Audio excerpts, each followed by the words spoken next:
it's a very religious thing which our staff follow, and they do it every year, and they do it so dedicatedly that entire staff as a team, they put a lot of efforts in doing this, and they had some sleepless night, and we had a lovely Ganesh festival. Every day there was a aarti, and they come together, they pray, we pray for blessings.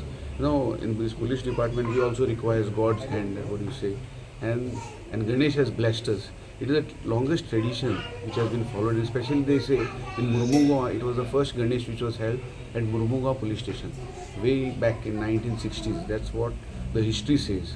And we are really thankful to the people around who has supported us, taking part in the pujas, doing the kirtans, doing the aartis, and everything has been gracefully done with the blessings of God.